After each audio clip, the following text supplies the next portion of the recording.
Sabe aquele momento? Você tem intuição, Thaís? Eu tenho, e eu passei Você respeita? E eu passei a respeitá-la mais agora, depois de...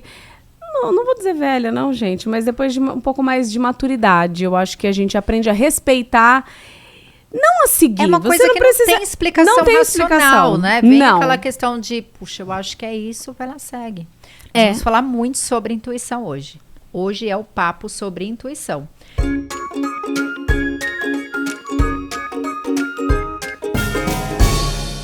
Olá, Podlovers! Tudo bem? Estamos aqui para mais um episódio do Mulheres que Correm com os Lobos, da Clarissa Pinkola Estés. E hoje nós vamos falar sobre o capítulo 3, Farejando os Fatos, o resgate da intuição como iniciação.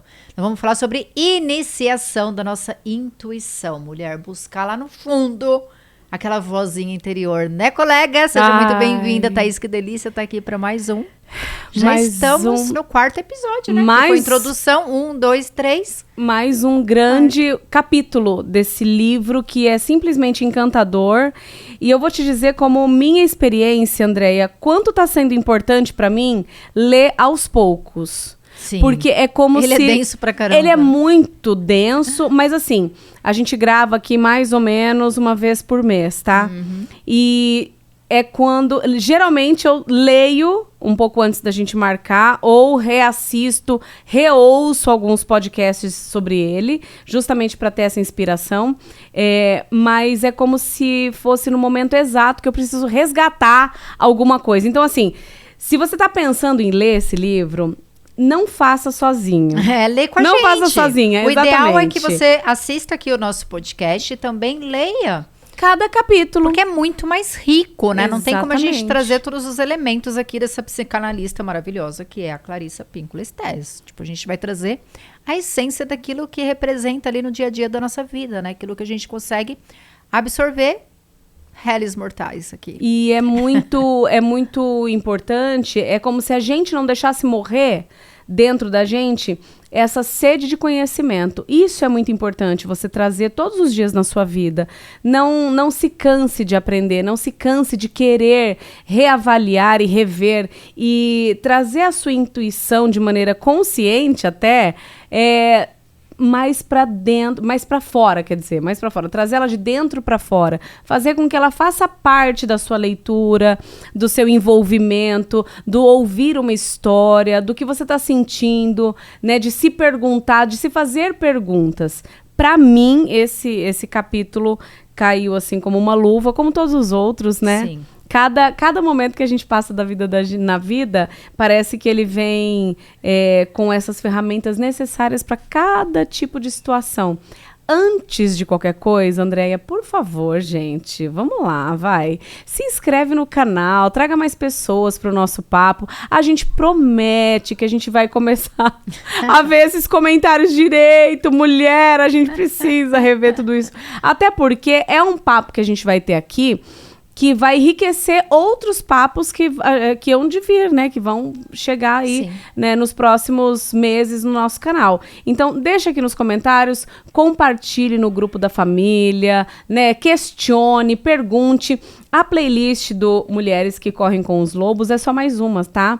A gente tem aqui as nossas playlists de entrevistas, tem música terapia, trazendo para você um olhar diferente da música, cantando junto com você e aprendendo o que cada letra traz para nossa vida, né? Como forma singular mesmo, tá? Para cada uma de nós de forma diferente. Sim. E essa playlist aqui é mais dedicada a mulheres, mas é óbvio que os homens também podem acompanhar. Por favor. Mas aqui nós estamos falando sobre buscar aquela mulher selvagem, aquela intuição, aquela voz que não morre nunca dentro de você, aquela velha sábia que te habita. E a história, o conto é a história da boneca no bolso, Vasalisa, a sabida, a menina sabida. Só que essa história, ela é cheia de detalhes, ela é cheia de simbologia. E acho bom a gente contar essa história em dupla aqui. Uma vai falando, a outra vai lembrando. A gente tenta enriquecer da melhor maneira possível. Mas basicamente estava lá a mamãe, no seu leito de morte, com a filha pequena ao lado, Vasalisa, e o marido, tristes, porque ela já estava partindo, estava muito doente. Mas antes de morrer, essa mãe chama essa criança, que é a Vasalisa, para dar as últimas instruções, para dar as últimas palavras ali para ela, né? Vasalisa, minha filha, chega aqui perto de mim, pegou uma bonequinha por baixo daquele cobertor peludo, entregou para ela a bonequinha, falou, olha, essa bonequinha guarda com você. Se em algum momento você se perder ou tiver dúvida ou estiver precisando de ajuda, pergunte para a boneca que ela vai te responder. Mas, minha filha querida, não conte para ninguém sobre a existência dessa boneca. Alimente ela, cuide dela. E a mãe morreu.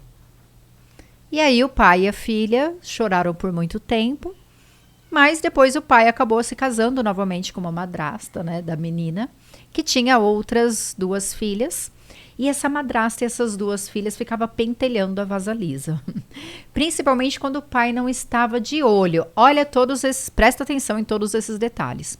Quando o pai da Vasalisa não estava por perto, a madrasta e as mães e as meninas ficavam pentelhando ela, causando bullying lá, né? Fazendo ela de escrava, trabalhar, tarará.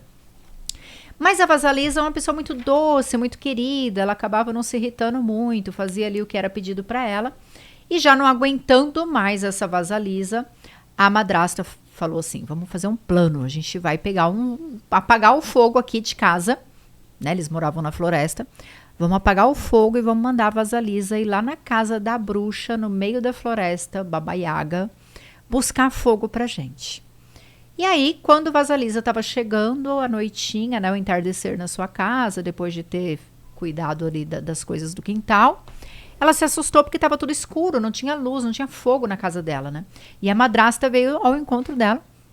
Vasalisa, a gente, né, perdeu o fogo.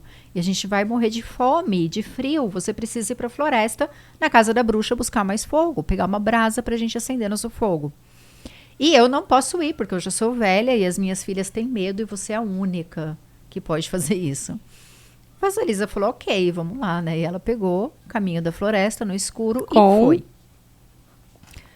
Com a bonequinha. Com a bonequinha no bolso. Ela nunca mais deixou de andar com a bonequinha. Isso é muito importante. E no meio do caminho ela alimentava a bonequinha. Cuidava, zelava. Ela falava, e agora? Vou para direita ou para esquerda? A bonequinha, no seu modo, respondia. Sim, não, para cá, para lá. E ela, então, obedecia a bonequinha. Cada vez que ela obedecia a bonequinha, era a forma que ela tinha de alimentar essa bonequinha. E daí, chegando na casa da Baba Yaga, ela olhou aquela casa toda escrunchada sobre pés de galinha, uma casa que girava.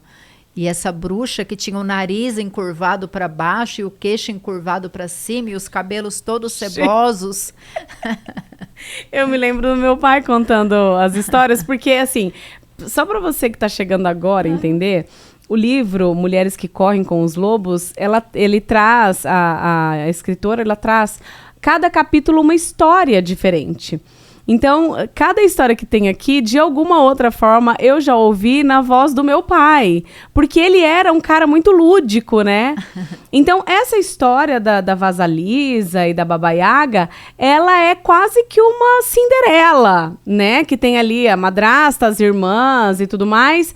Então, para você só entender como tudo isso vai fazer sentido daqui a pouquinho, porque vai fazer, tá?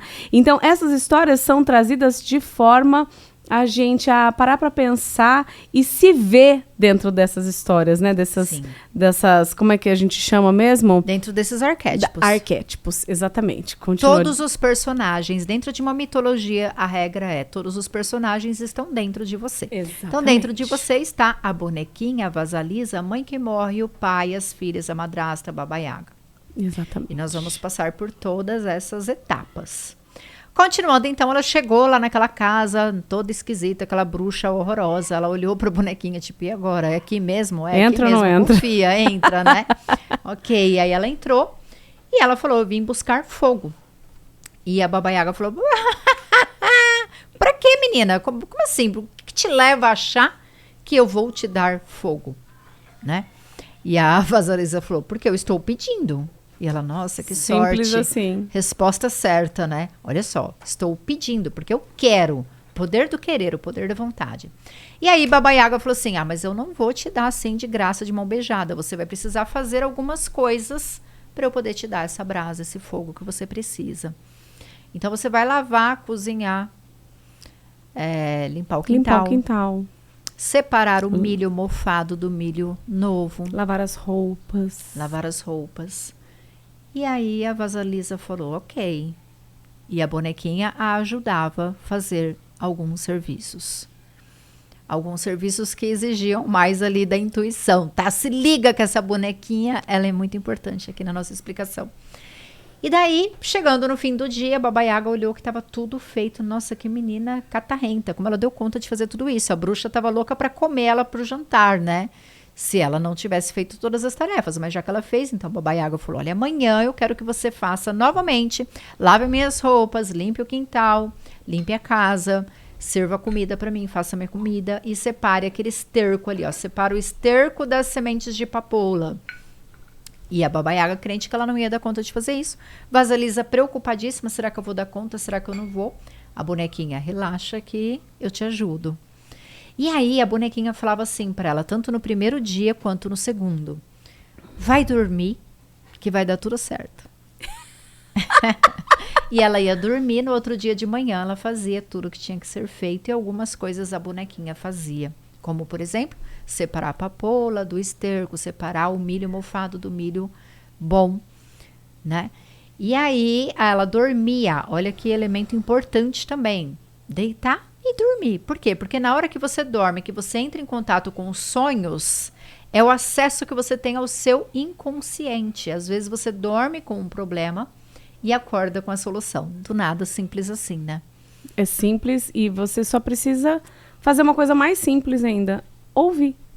E fazer o pedido também. Exatamente. Antes de dormir, peça que eu tenha a resposta daquilo que eu preciso.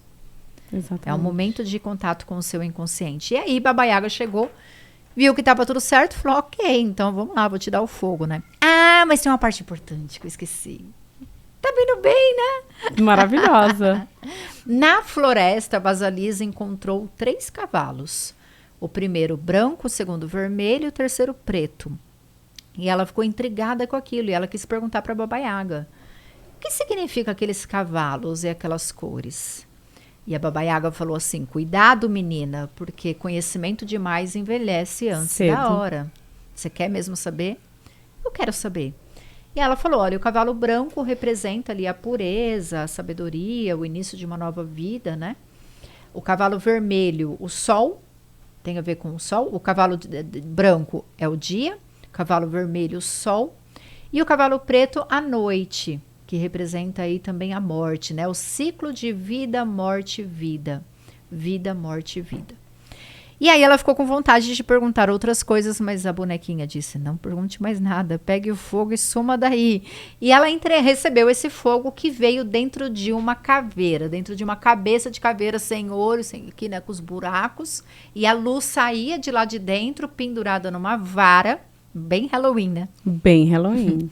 Bem e aí floresta. Ela foi pra floresta com essa caveira e no andar da floresta, naquele escuro, ela começou a olhar para aquela caveira e falar, ai, caveira esquisita. Eu acho que eu deveria deixar a caveira aqui e levar só o fogo. E a bonequinha, não. Vai com a caveira. Vai com a caveira, leva a caveira. E a caveira também tem uma simbologia muito legal que a gente vai falar aqui. E daí ela chegou na casa dela com o fogo. E naquela mesma noite, a madrasta e as 2 filhas da irmãs, filhas né? da madrasta, viraram carvãozinho, de tanto que aquela caveira ficava encarando elas se incendiaram e viraram 3 carvõezinhos. E assim termina a história. Você falou já dos personagens, né? Eu anotei aqui, com medo de esquecer de cada um deles, né? Então, a boneca, a Vasalisa, o pai, a mãe, a madrasta, as 2 irmãs e a Baba Yaga. Isso.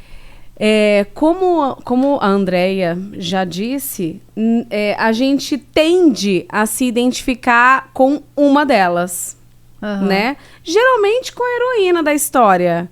Mas a gente entender que por trás e dentro de toda essa história existem todas as Thaís possíveis e imagináveis é o grande barato da vivência, né?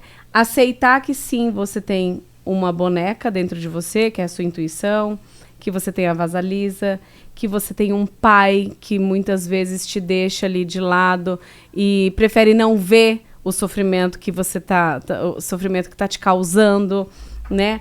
A madrasta, aquela que faz questão de fazer com que você se sinta diminuída. Eu me faço de diminuída muitas vezes. A minha autoestima tá onde? Em qualquer lugar, menos onde deveria estar. As irmãs que reforçam toda essa negatividade, né?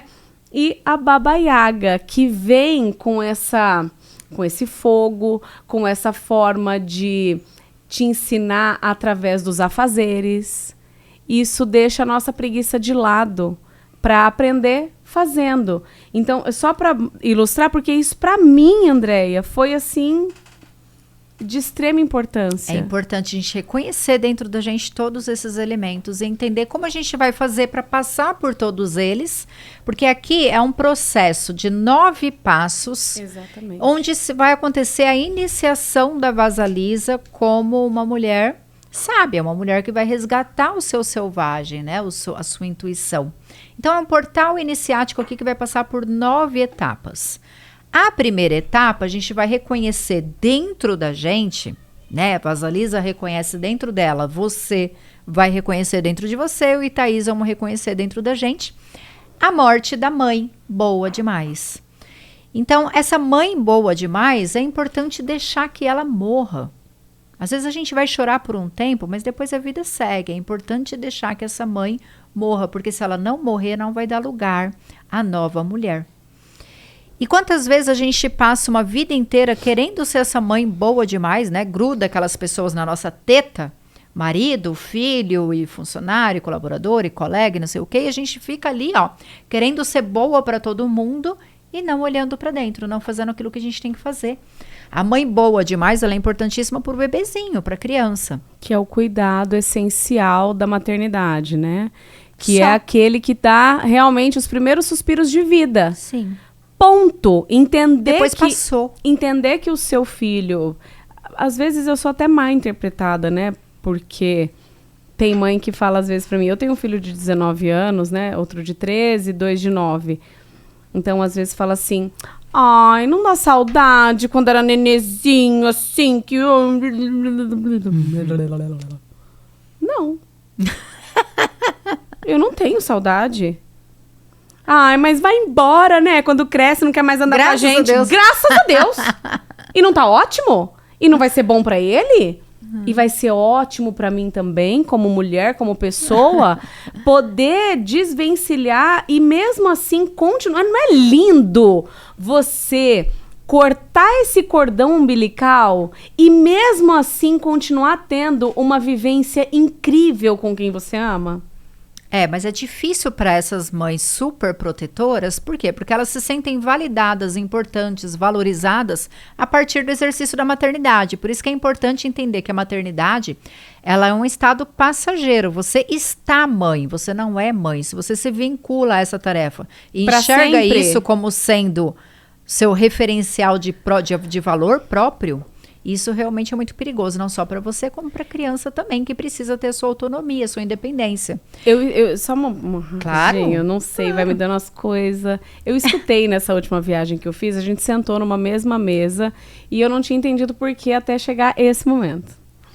Nós sentamos numa mesma mesa com mais 3 pessoas, eu, meu marido e mais 3 pessoas que nós não conhecíamos. E era um casal e a melhor amiga que apresentou esse casal. Enfim, amiga de 20 anos, assim, né? E solteira e tal. Eu vim fazer esse cruzeiro com eles e tal, uma delícia, beleza. E esse casal tava, tipo assim, numa pequena lua de mel, porque tem uma filha de 15 anos, uma filha hoje tem 17 anos, e uma bebê que tem 2 anos. Falei, meu Deus, depois de 15 anos, do nada, né? Vamos ter mais um filho. Ela falou, sim, eu escolhi ter mais um filho no dia que a minha filha completou 15 anos. No dia da festa da minha filha, eu vi que ela cresceu e que eu precisava ter um filho. Eu falei, ai, que fofa. Quer dizer, você tinha ferrado a vida da sua filha até os 15 anos, você queria mais um pra ferrar a vida dele? Ela falou, é isso. Ela falou, é isso. Eu me senti inútil quando vi minha filha crescendo. não se arrepende absolutamente de ter tido mais um bebê, que é a coisa mais linda, hoje tem 2 aninhos e tal. Mas não transferir para essa criança a responsabilidade da felicidade dela de ser e estar mãe o tempo todo e não deixar essa criança, o seu filho, crescer, amadurecer, aprender, descobrir o mundo... Desculpa, mas isso é um crime nos meus olhos. Então eu cometo outros, na verdade. Na verdade, em qualquer fase da sua vida que você pare, que você breque, você está impedindo de avançar para a próxima. Mas também tá tudo bem, Thaís. Porque é como se fosse na escola. Você reprovou de ano e vai ficar no primeiro. Lembrando que a Andréia é a pessoa mais legal desse podcast, tá? Você vai ouvir isso da minha boca? Não. Você vai ouvir dela. Pra mim, tá tudo errado. Tá errado. Ah, mas tá tudo bem. Cada um no seu processo. Vai a merda. Porque assim, a pessoa tá sofrendo. É óbvio que tá sofrendo. Mas ela não consegue dar o próximo passo. Por quê? Porque ela não tá madura o suficiente. Não adianta querer amadurecer a pessoa antes da hora. Gente, lembrando que eu falo tudo isso com muito carinho, tá? É, lógico. Eu não aguento essa Thaís. Mas por que a mãe... Por quê?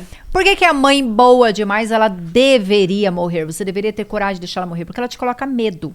E a partir do momento que ela te coloca medo, você não prossegue na vida. Então, aquela pessoa que fala assim, não vai na chuva, que vai te dar. Meus meninos estão todos ali na chuva. Chuva e piscina, chuva e piscina, chuva e piscina. Se vir aqui pedir comida mais uma vez, eu vou sair com eles no saracutico aqui, hein? Então é aquela mãe que fala, não vai na chuva, que vai ficar resfriado. Não vai ali que é perigoso. Não, se você fizer isso, todo mundo vai falar mal de você. Sabe aquela mãe super protetora que fica com aquelas asas assim? Essa é uma mãe super protetora, que a gente fala boa demais, entre aspas, que te coloca medo. Então deixar essa mãe morrer é importante para você ir para o segundo passo, que é denunciar a natureza sombria. Olha, são 9 passos, tá? Estamos no segundo. Deixa a mãe boa interna morrer, aquela que te põe medo, e denunciar a natureza sombria. O que é isso? Você vai olhar para dentro de você e vai entender que lá dentro tem madrastas e tem as irmãs que te fodem, realmente, te ferram com a tua vida. Por quê? Porque são as regras da sociedade, são as crenças que colocaram em você. São aquelas pessoas que te rotulam, que falam quem você não é, isso vai dar certo, isso não vai dar. Você é isso, você é aquilo. E aí você fica refém de vergonha e de culpa, que são outros 2 sentimentos que também te impedem de crescer.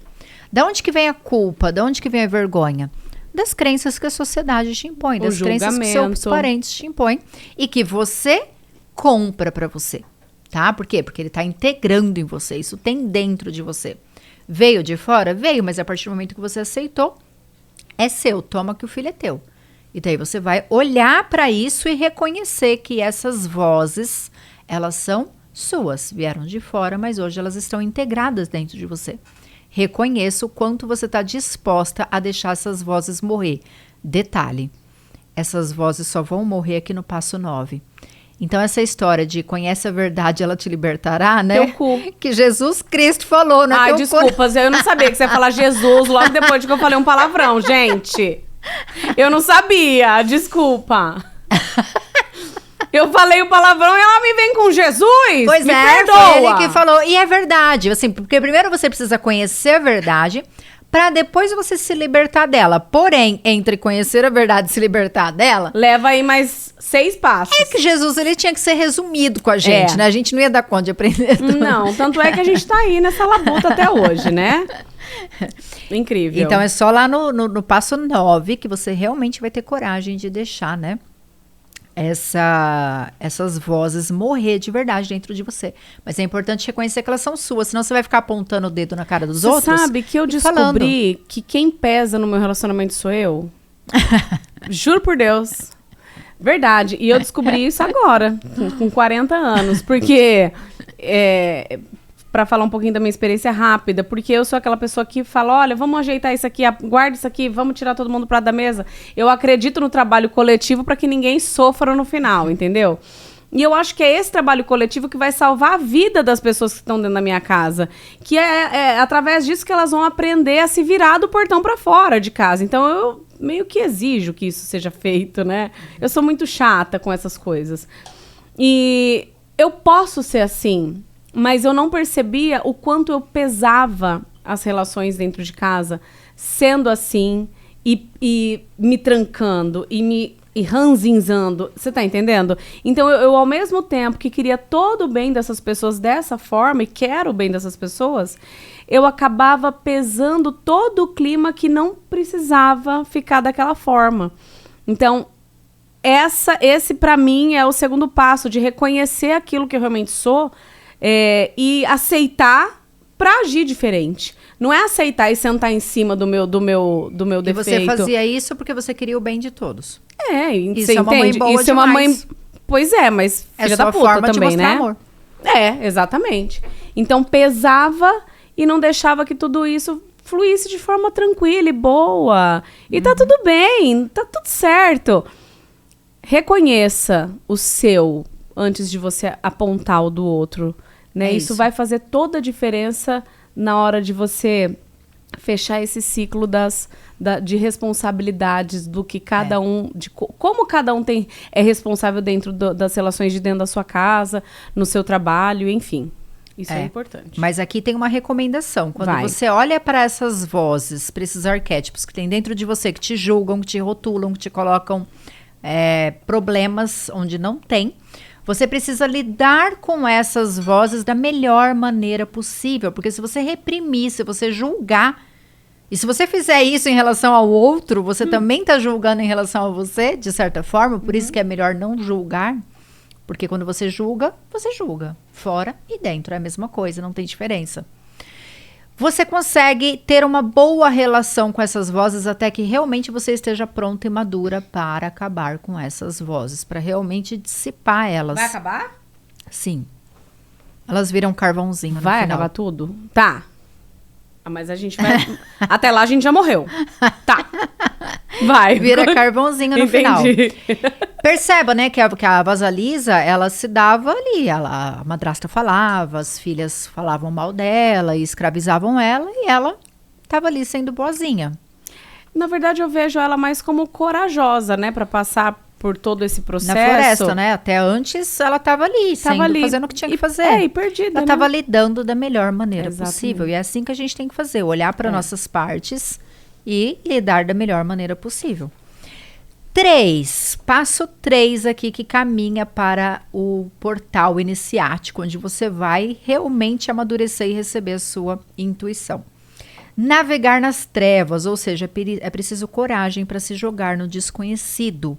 Nutrir a sua intuição. É nesse momento que você vai nutrir a sua intuição. Quando você toma banho no escuro, Thaís, não é? Yeah. Você não está aguçando os seus sentidos? Eu sempre falo aqui, gente, se você não tomou banho no escuro ainda, é justamente por causa disso. É pra você aguçar, mas como que eu vou saber qual que é o shampoo, qual é o condicionador? Você vai trazer na sua memória onde fica um, onde fica o outro, o formato de um, o formato de outro. E pra mim, é extremamente terapêutico tomar banho no escuro. Então, e assim a gente deveria ter coragem também de se jogar no escuro. Porque muitas pessoas deixam de tomar decisões, né? Eu atendendo até uma paciente ontem, ela falou assim, André, eu não consigo tomar decisões. Falei, olha, talvez você não tenha recurso suficiente para tomar essas decisões, né? Mas você consegue, então vai coletar mais recursos aí. Talvez você ainda esteja precisando voltar para o passo 2 e buscar dentro de você quais são todas essas vozes e confrontar cada uma delas e lidar da melhor maneira possível com cada uma delas para que depois você consiga se jogar no escuro. Porque não dá para ter certeza de tudo aquilo que a gente vai decidir. Primeiro a gente põe o pé, depois Deus coloca o chão. Então é no escuro, é quando realmente você não tem certeza daquilo que você está vivendo que vem os maiores aprendizados. É o momento de coragem, é o momento de entrar na floresta escura e falar, ok. E é um momento de solidão, porque o processo de iniciação, ele é um momento solitário, é um momento onde ninguém te entende, ninguém vai te validar, ninguém vai te aprovar, vão falar, você é louca, para que você está fazendo isso? Então é um momento escuro, solitário. Não tenho palavras, você está tão maravilhosa. É verdade, o autoconhecimento é um momento escuro mesmo, né? Muito. E por mais que você tente explicar para as outras pessoas qual é o processo... E é nessa hora que dá vontade de voltar. Ninguém passou pela experiência que você passou. quando você está julgando e apontando uma outra pessoa, você não sabe o que aconteceu com ela para ela chegar até aquele momento. Então é aí que você também aprende que o julgamento não te cabe e não cabe a ninguém também te julgar, né? Então você passa a não ouvir, a passar sozinha mesmo por essa escuridão que é super necessária, super necessária. Fica até o final porque tem muitas surpresas nessa história que trazem assim uma luz antes até da caveira chegar com o fogo. Presta atenção, é maravilhoso. E aí nós vamos para o quarto passo, encarar a megera selvagem. No momento que você está no escuro, que aquela força começa a brotar dentro de você, você olha para aquilo e fala, meu Deus, que bicho é esse que mora dentro de mim? Né? E aqui tem até uma questão interessante. Encarar a megera selvagem é olhar para aquela voz sábia, olhar para aquela mulher selvagem dentro de você. O rio abaixo do rio, né? Olhar para aquela força toda e falar, ok, será que eu dou conta de usar isso? Porque muitas vezes é aqui que vem a decisão. É isso mesmo que eu estou procurando? Lembra que ela fez essa pergunta? É aqui mesmo o lugar? Sim, é aí mesmo. Caraca, mas se eu soubesse que era tão feio, você não tinha nem vindo, né? Pois é, porque não é bonito e mesmo. Bagunçado, né? Às vezes tomar decisões vai doer, vai assustar. Vai fazer com que muita gente se afaste de você, porque naquele momento você não vai estar sendo a boazinha, a mãe boa demais. Você vai estar trazendo ali uma postura de realmente, olha, é isso, é o nariz virado para baixo, com o queixo para cima, com o cabelo ceboso, voando num caldeirão, e aquela coisa horripilante. É isso que eu preciso fazer da minha vida. E aí, você vai ter coragem de encarar? Nos rituais de chá de ayahuasca, que a gente faz dentro de cerimônias xamânicas para processos de autoconhecimento, muitas pessoas passam muito mal no chá de ayahuasca, vomita, tem catarse, um monte de problema ali, um monte de intercorrência, né, que é natural, faz parte do processo. Mas por que acontece muito isso? Porque a pessoa, ela não está acostumada, e não está mesmo, com a força da ayahuasca. Com a força que é dela, né? Não é da ayahuasca, mas é a força que ela acessa ali. É aquela expansão da consciência, ele é um enterógeno. Você expande, a gente costuma usar esse termo mesmo, na força da medicina. Eu estou na força da medicina. Você sente um potencial dentro de você naquele momento que você começa a passar mal. Eu não dou conta dessa força toda. Peraí, eu não dou conta disso. Impressionante, né? A gente não dá conta. Quando a gente fala, eu tenho medo de fracassar, você tem medo de fazer sucesso. Fracassado, geralmente, a gente já é. A gente trabalha com potencial mínimo. O não nosso. A gente já tem. A gente gosta de caminhar a passinhos muito lentos. Por quê? Porque a força, o poder, assusta. É. E aí, se você tem coragem de encarar essa força dentro de você, você vai para o passo 5. Se você não volta para trás, né? E fala, realmente eu vou continuar. Aí você vai começar a servir, a fazer o que tem que ser feito. E aí tem as tarefas como lavar. O que é lavar? É limpar, é manter a limpeza. Por quê? Porque o arquétipo da mulher selvagem, a sua intuição, ela não vem num ambiente desorganizado. A musa, né? A inspiração. A sua intuição, ela vem se tiver tudo limpo, se você estiver livre de pensamentos ruins, de sentimentos ruins, de questões bestas, de picuinhas, de probleminhas, Então é limpar mesmo, é limpar no sentido de se esvaziar, de tirar de dentro de você conteúdos que não compartilham com a grandiosidade dessa intuição, dessa voz sagrada dentro de você. Também, limpar o quintal vem com a simbologia de organizar as suas ideias e os seus projetos para que você consiga colocá-los em prática. Cozinhar, fazer a comida para Baba Yaga, tá bem no sentido de arder com o fogo, desejar profundamente. Acende aquele fogo do desejo e cozinha. Isso vai levar algum tempo. Isso precisa ferver por um bom tempo. Não é assim, acende a faísca, vou fazer um projeto hoje, amanhã o fogo apaga. Não, é um fogo que realmente vai precisar de algumas horas, alguns dias, meses, para que realmente a sua vontade fique ali depurada e você consiga acessar. Né? Transforme. O que estava cru no que tá pronto para alimentar a tua alma, para alimentar. Leva muito tempo. Geralmente a gente vamos trazer para o nosso dia a dia, né? Pro que a gente tá muito rápida, né? Ah, não, compra o que tá pronto, como que tá... A gente esquece do quanto energia a gente coloca. Ah, eu não gosto de fazer comida. Minha mãe nunca gostou de fazer comida. Eu tenho 2 mães. As 2 não curtem muito fazer. Mas todas elas, as 2, fazem pratos que eu não esqueço. Uma faz um fígado maravilhoso, que eu amo, tá?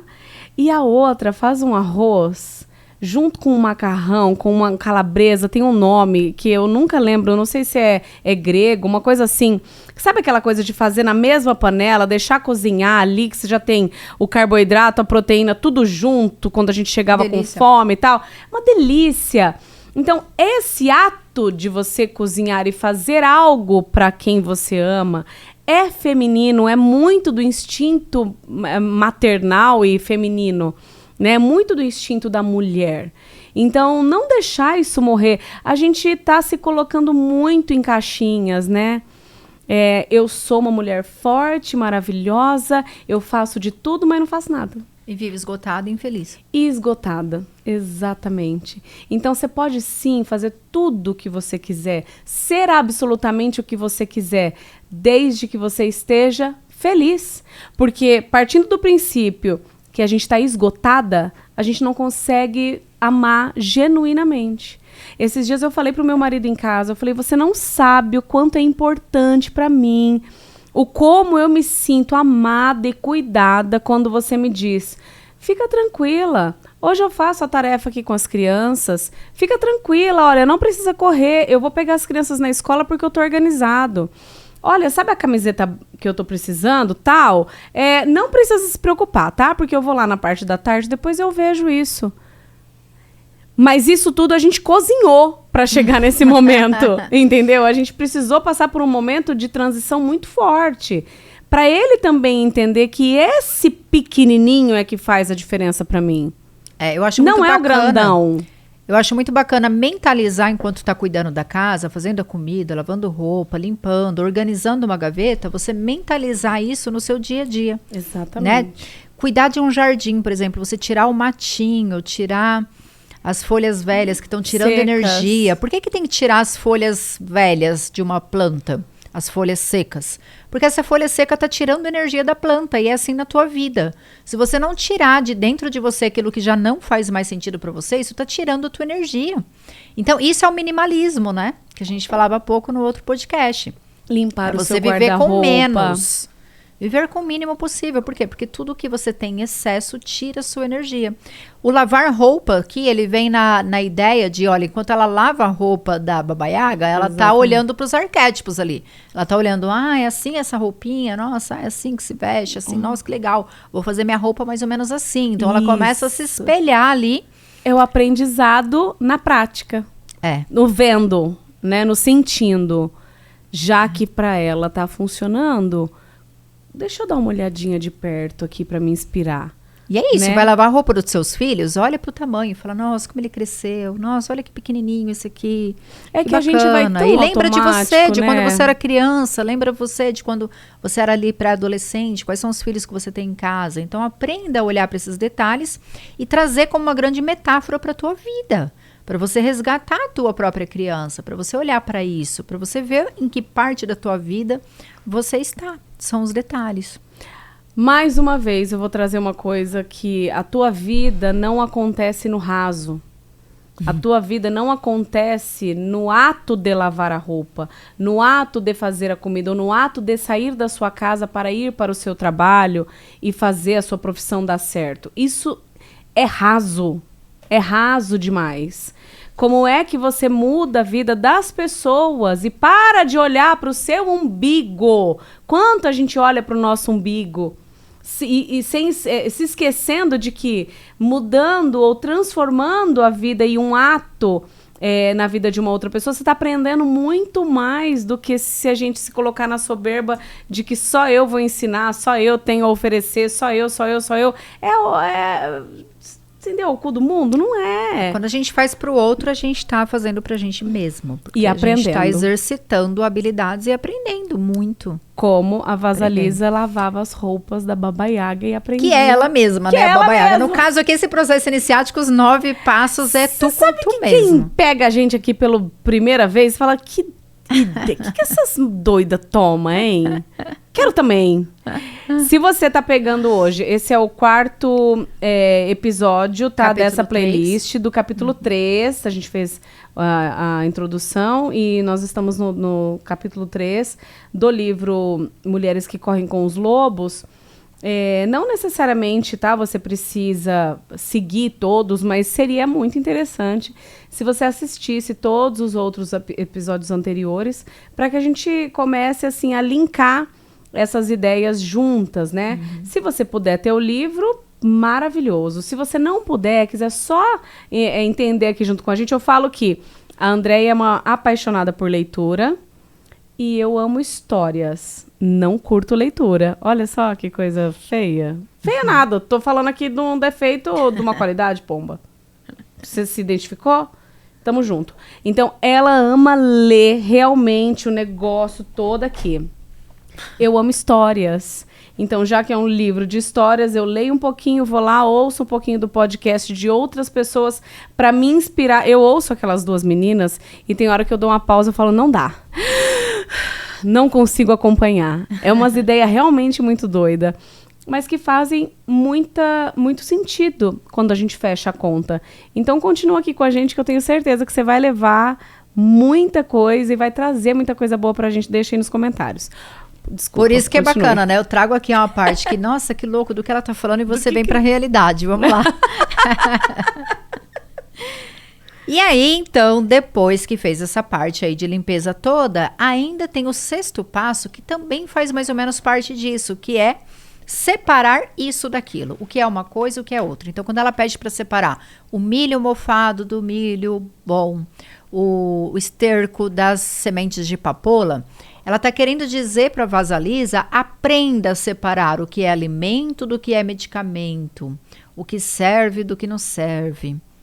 E quais são os diferentes tipos de medicamento? Porque o milho mofado, naquela época, utilizava-se como medicamento.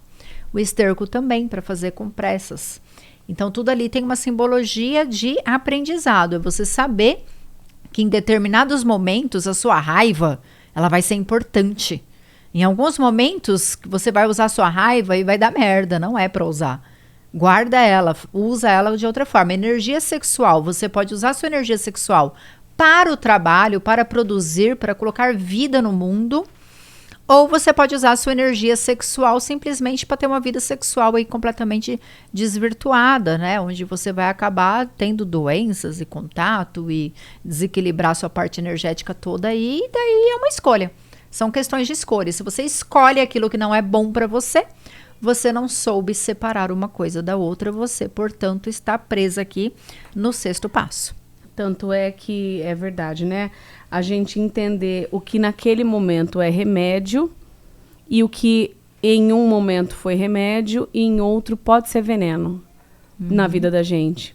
Então, nem sempre o que está dando certo ou o que deu certo para você há 20 anos atrás vai dar certo para você agora, nesse momento, porque o movimento é diferente, o teu pensamento é diferente, são pessoas diferentes, você é uma pessoa diferente.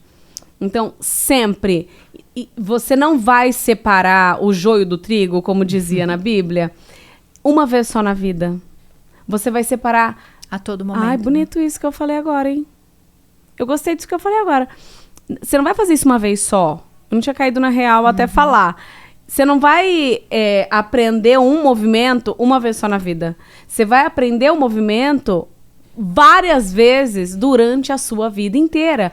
Olha quanto trabalho você tem. Para de olhar pro outro. Deixa ele fazer o processo dele.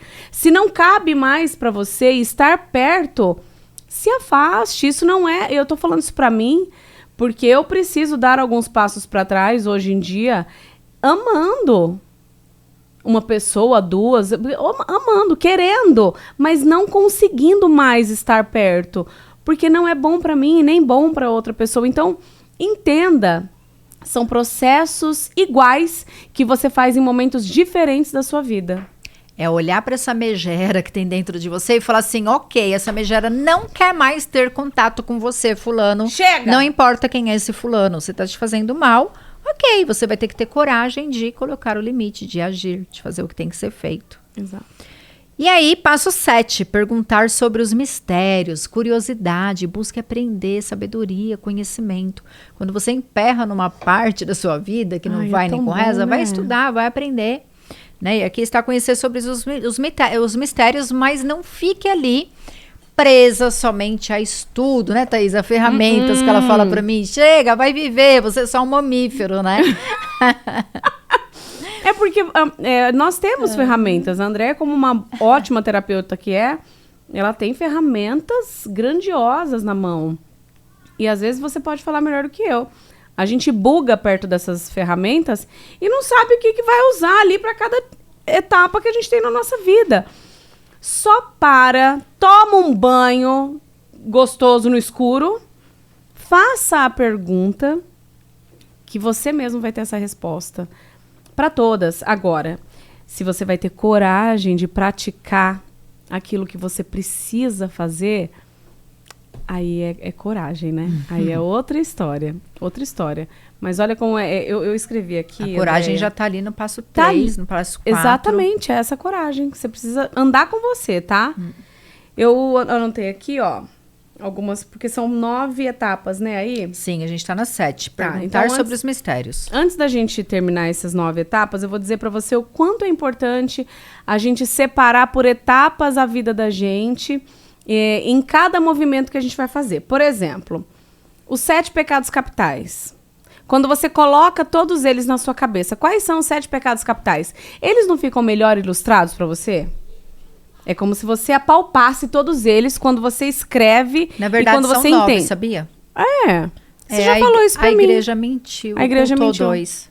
Ela ocultou 2 porque ela praticava esses 2. Exatamente, você já falou sobre isso aqui mesmo, né? Não é o medo, né? Porque a igreja, ela coloca medo. Se ela falar que é pecado ter medo, Ferrou. você vai falar, então eu não vou ter medo de Deus, eu vou fazer o que eu quero da minha vida. Exatamente. E o outro, eu acho que é a luxúria. Luxúria é o pecado. O poder, porque ela exercia talvez também o poder, né? Ou é a avareza, que era ouro, sei lá, era um desses... Não, esses dois, a avareza esses dois tá tem, né, no 7. Tem. Cara, não sei quais são, então. Coloca aí nos comentários. Coloca aí nos comentários se você bate uma sabe pesquisa qual é. aí. Então, olha só, vamos lá, então. Vamos, então, colocar os 7 ou 9 pecados capitais que você coloca no papel ou lê, logo eles existem, logo você sabe que você precisa ou pode passar por todos eles, tá? Os 10 mandamentos. Você sabe que existem os 10 mandamentos. Quando você fala, quando você lê, é como se você passasse por aquelas fases ali e precisasse trazer isso para sua vida como ensinamento e algo que sai da ilustração e vem para personificação na sua vida. Tem os 12 passos também, né? Os 12 passos, eles são inspirados nos 10 mandamentos e são usados nos alcoólatras anônimos, nas reuniões dos drogaditos, que são os passos que eles têm para que não recaiam, para que saiam daquele movimento do vício, o que te leva ao vício. Então, olha como é legal a gente trazer para a vida da gente fases e etapas, né? E a gente está falando aqui de 9 etapas, trazendo a história da Vasalisa, da Baba Yaga, né? E o quanto ilustrar tudo isso na vida da gente é importante para que a gente entenda. Tudo tem um momento certo, um passo ou uma fase diferente. Você vai usar todos esses passos, todos esses em cada momento da sua vida de forma diferente. Falei demais a mesma coisa e tô redundante. Deu para entender bem. Já deu? É isso.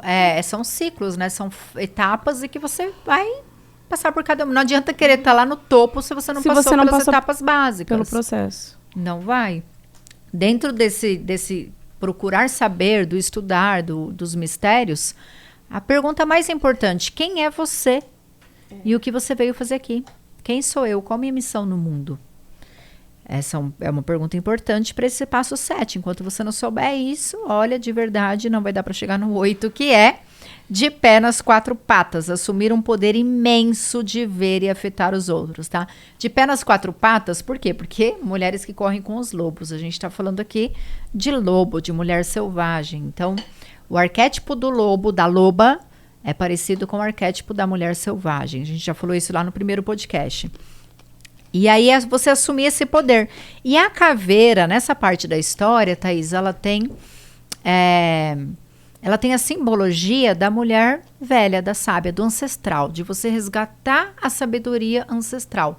Porque aqui na nossa caixa craniana fica a nossa alma. Quer dizer, aqui dentro dessa história do mito, né, dessa simbologia, aqui tá a nossa... E na verdade tá mesmo, porque a gente tem a pineal, que a gente fala que ela é o berço ali da alma. A alma tá alojada ali na nossa pineal, né? É um órgãozinho do tamanho de um grão de arroz, que fica aqui, ó, bem no centro do nosso crânio, da nossa cabeça, lá no fundo. E, enfim, tem uns cristalzinhos. É impressionante. Dá um podcast só de pineal, não vamos falar sobre pineal, mas a nossa alma aqui, então, vem com essa simbologia de você poder resgatar a sabedoria desse ancestral que é você mesma, dessa mulher sábia. E aí a gente vai para o passo 9. Reformular a sombra, olhos incandescentes. Então, reformular a sombra é o momento onde você vai agora voltar lá naquele passo 2, onde você entrou em contato com a tua sombra, onde você olhou para aquela megera não, que é a Baba Yaga, né? Onde você olhou para aquela madrasta e para aquelas irmãs que ficavam ali te apunhalando e te rotulando e falando o que você era, o que você não era, o que você devia ou não devia fazer. E você vai reformular com olhos incandescentes, com o olhar da sua intuição, da sua mulher selvagem. E aí sim você vai estar pronta para carborizar e calar essas vozes que estão dentro de você, que te colocam medo, que não te deixam avançar na vida, que não te deixam prosseguir para o próximo caminho. Então imagina, você poder olhar assim com aquele olhar fulminante para as vozes que está dentro de você, como se fosse esse olhar dentro dessa caixa da mulher sábia, da sua ancestral, e calar essas vozes, porque são muitas vozes, né não? Não. Meu marido fala que eu falo muito, né? Eu falo, é porque você não tá ouvindo o que tá aqui dentro. Minha sobrinha falou esses dias pra minha irmã e ela tem toda a razão. Ela é uma criança de 10 anos. E aí, é engraçado, né? O dia que ela falou isso, eu falei, e faz muito sentido. A gente tem muitas vozes que calam a nossa voz. É. Sim. As vozes na cabeça da gente calam a nossa voz. Olha a que nossa coisa voz louca. Da intuição, né? Exatamente. Aquela que sabe o que a gente veio fazer aqui, sabe qual é a nossa missão nesse mundo, tá? Não vai, porque é perigoso, porque eu tenho medo. É. Às vezes tá lá num relacionamento abusivo, mas eu tenho medo de sair, tá? Mas você não veio no mundo para ficar aqui. Você precisa voar, você precisa fazer o que tem que ser feito. Qual é a tua missão? É lindo isso, né? A gente poder enxergar tudo isso e ainda conseguir viver um bom tempo enxergando tudo isso, né? É maravilhoso. É maravilhoso. Fica aí, processo iniciático, 9 passos, gostou? O quê? Eu amei. Amei. E ó, tá rendendo já, hein? Tô confiante. Bora pro 4. Não, tá e assim, cada vez que eu penso, não vou dar conta. Eu não vou dar conta. Eu dou conta. Olha Deixa que eu ver incrível. qual que é o próximo aqui. Não é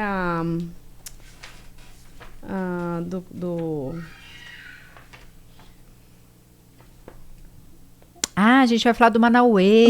Do nosso arquétipo do homem selvagem, nosso lado nossa energia masculina. Exatamente. Não perca o próximo episódio. Você pode também assistir eles isoladamente, tá? Não precisa assistir na ordem que a gente está fazendo aqui. Talvez esse que você tenha chegado é o que você precisa ouvir hoje. E tá tudo bem.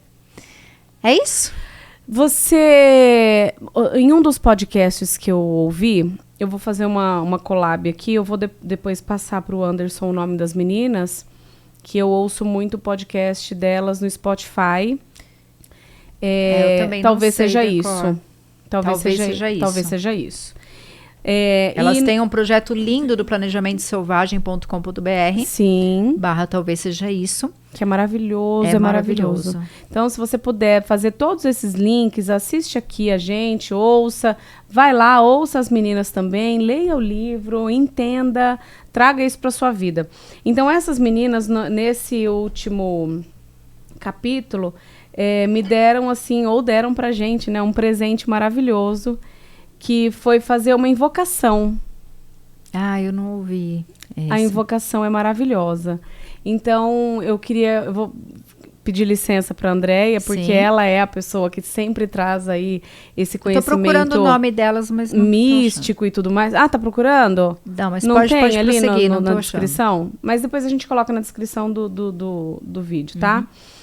Então, eu vou fazer aqui uma invocação que uma delas disse que fez há muito tempo atrás, antes de pensarem em fazer o livro, em um encontro de mulheres, e que foi muito importante para elas, tá? Então, eu vou deixar você livre, se você quiser fechar os seus olhos.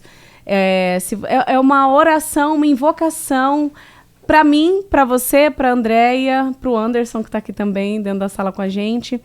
Então, eu espero que você curta, que você goste e coloque isso no seu coração, tá? Se for um pouquinho importante para você, como está sendo para mim, vai ser incrível, tá?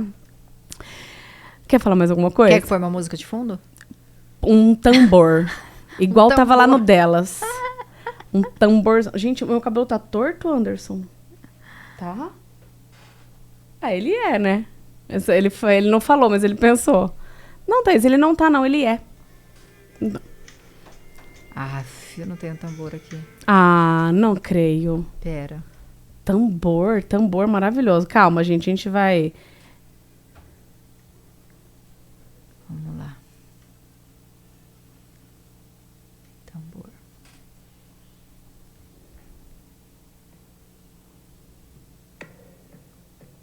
Isso. Sozinha no mato, meu coração está aberto. O presente das trevas é coragem. O segredo da noite é proteção. Abro os olhos no escuro para descobrir. Sinto os pés no frio da terra para lembrar que não estou sozinha no mato, meu coração está aberto. O presente das trevas é coragem. O segredo da noite é proteção. Abro os olhos no escuro para descobrir. Sinto os pés no frio da terra para lembrar que não estou sozinha no mato. Que lindo. É isso.